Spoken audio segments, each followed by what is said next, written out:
ኢየሱስ ያድናል። እና አያችሁ ኢየሱስ እርሱ እግዚአብሔር ነው፣ ደግሞም ሰውም ነው። ሰውም ነው። ወንድሞቼ ሊለን ያላፈረብን ኢየሱስ ወንድሞቼ ሊለን ያላፈረብን፣ ደግሞም በወንድሞች መካከል መዝሙርን እዘምርልሃለሁ ብሎ የተቀኘ ክብር ለጌታ ይሁን። ስለዚህ ይህንን እውነት የሆነውን ነገር ማወቅ ይጠበቅብናል። ማወቅ ይጠበቅብናል። ተወለደ ስንል እንዴት ተወለደ? ላኪ ተላኪ፣ ላኪ አብ፣ ተላኪ ወልድ። ተላኪ ከላኪው አያንስምን? የተገኘው ከአስገኘው አያንስምን? ወይስ እንዴት ተገኘ ስንል ምን ማለታችን ነው?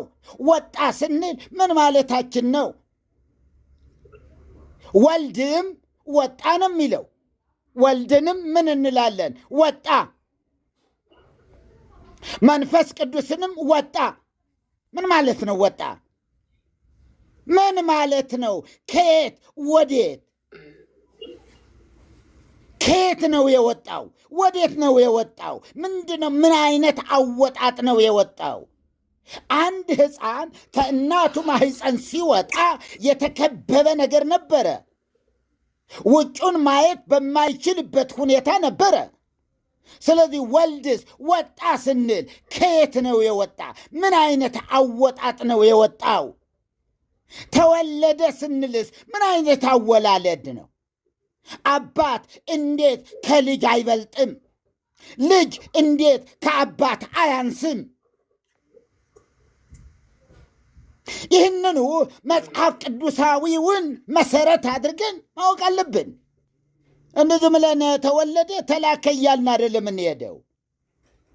ኋይ እንዴት በምን አይነት መንገድ ማለት አለብን እኮ። የአባቴን ስራ ልሰራ መጥቻለሁ ሲል፣ የአብን ፈቃድ ልሰራ መጥቻለሁ ሲል ምን አይነት ፈቃድ? የራሱ ፈቃድስ የለውም እንዴ? የአባት ፈቃድ ብቻ ለመፈጸም ነው። የእሱ ፈቃድስ ምን አይነት ፈቃድ ነው? እንዴት ባለ ፈቃዳት ናቸው? ፈቃድህ ይሁን ፈቃዴ አይሁን ሲል፣ ፈቃዴ ፈቃድህ ሲል ሁለት ፈቃዳትን እናያለን። እንዴት አይነት ፈቃዳት ናቸው እነዚህ ፈቃዳት? ይሄ መታየት ያለበት ነገር ነው። ዝም ብለን ሲወርድ ሲዋረድ የመጣውን ይዘን አይደለም ምንንከባለለው እንደ ልብ ወለድ መጽሐፍ። ሲወርድ ሲዋረድ የመጣ አይደለም። አስቀድሞ አንተ ልጄ ነህ ብሎታል። መቼ ነው የወለደው? ዓለም ሳይፈጠር። ለምን? በማን ላይ? ምን ሊሆን? ምን ሊሆን? መቼ ነው የእግዚአብሔር ልጅ የሆነው?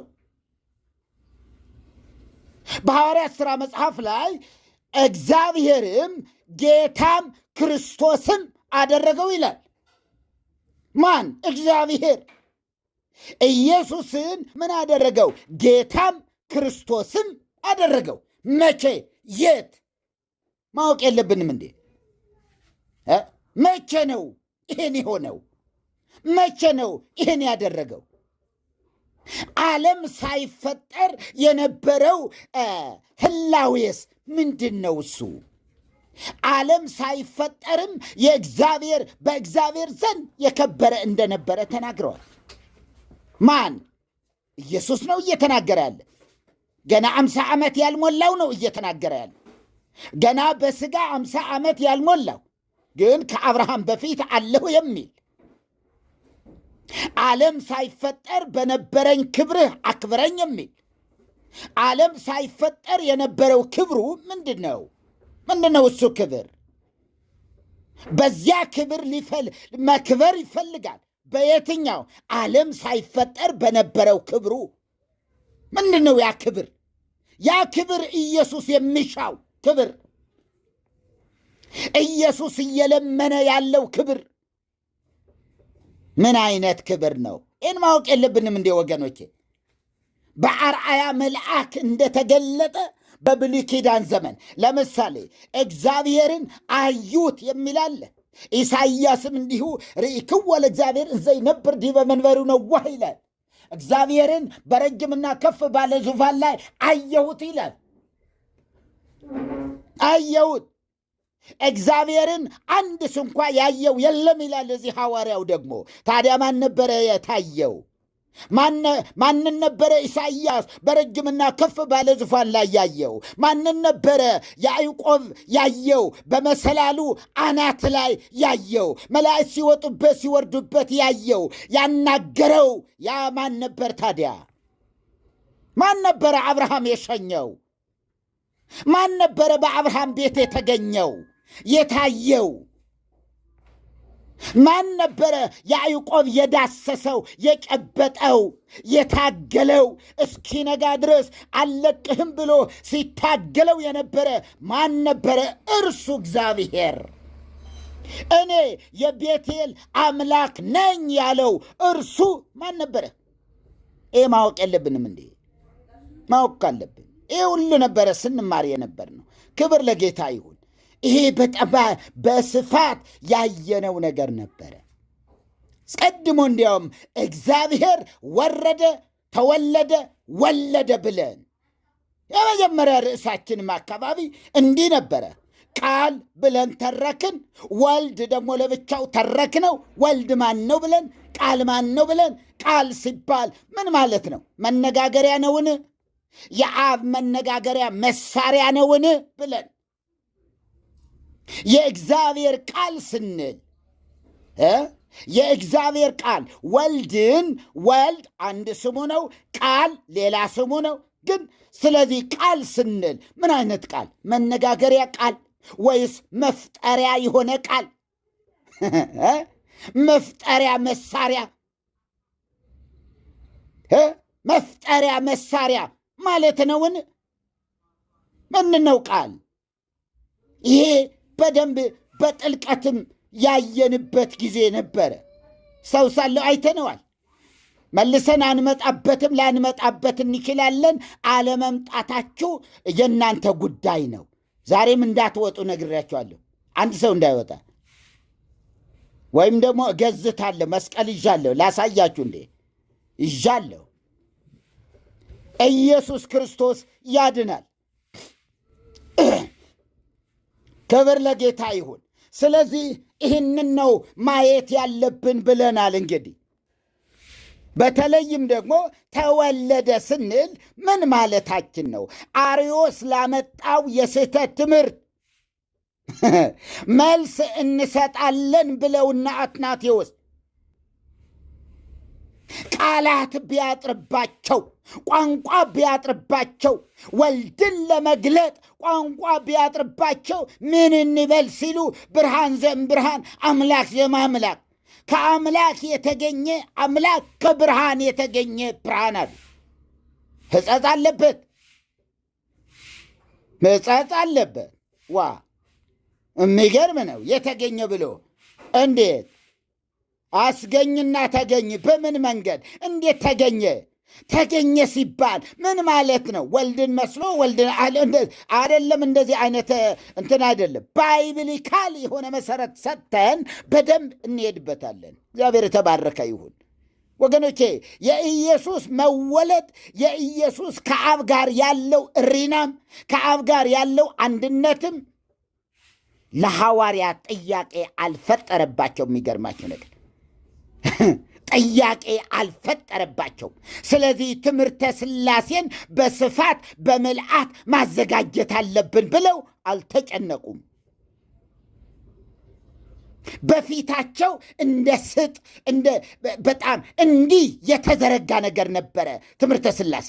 የመንፈስ ቅዱስ ማንነት፣ የወልድን ማንነት፣ የአብን ማንነት በሚገባ ተረድተውታል። በማን? በመንፈስ ቅዱስ። በመንፈስ ቅዱስ መለኮታዊ በሆነው አካል። ዛሬ የምንጨነቀው እኮ አንብበን መረዳት አቃተን። በመንፈስ ቅዱስ እንዲሁ ለመረዳት መሞከር ብቻ ሳይሆን በመንፈስ ቅዱስ ተጻፈ በምንለው መጽሐፍ ላይም አንብበን መረዳት አቃተን እና ምን እንሁን? ያው አንብቤ ነው እየመጣው ያለ ዝምዬ ከራሴ ከባህር የማወጣው ነገር አይደለም። ለዚህ የሚጠቅሙ መጽሐፍትን እየገዛው እያነበብኩ ነው። የራሴ እንትን አይደለም። ጥረት ይኖረዋል።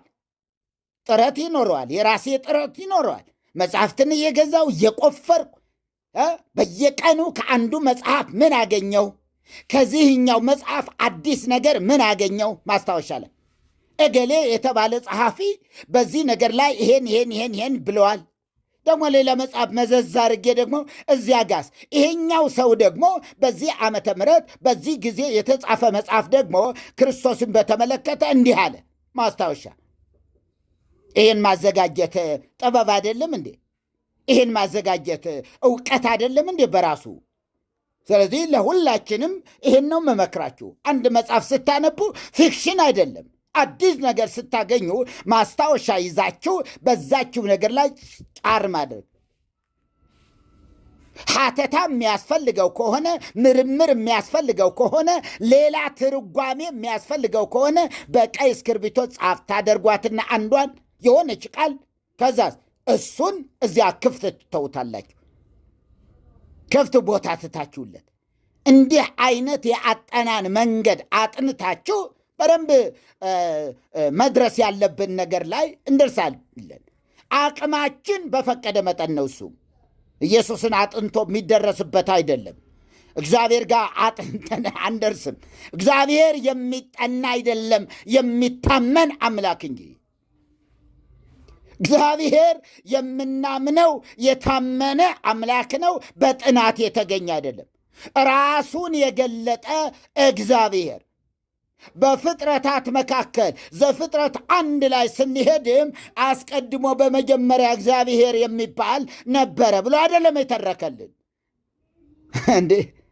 የለም። ስለ እግዚአብሔር ማንም ቢሆን እንዲህና እንዲያ ነው ብሎ ሊተርክ አይችልም። የትኛውም የቅድስና ደረጃ ይድረስ፣ እግዚአብሔር በገለጸለት መጠን ብቻ ምን ይላል ያውቃል። ከዛ ፈቀቅ ማለት አይችልም። ስለዚህ ከመታወቅ የሚያልፈውን ነገር ግን ደግሞ በመንፈስ ቅዱስ የተገለጸውን ሐዋርያት የሰበኩትን ኢየሱስ የታወቀውን ነገር ደግሞ በማወቅ እንድንበረታ፣ አለማወቅን በማወቅ እየሻርን ኢየሱስ ከሁሉም ነገር እየከበረ ከፍ እያለ እንዲሄድ በማን በሕይወታችን የጥያቄ ሁሉ መልስ እሱ ስለሆነ የጥያቄዎች ሁሉ መልስ እሱ ነበረ። ቅድም ትንቢት እያዘመረችው ነበረ ይመስለኛል። አዎ እግዚአብሔር የጥያቄ ሁሉ መልስ ማን ነው? ኢየሱስ።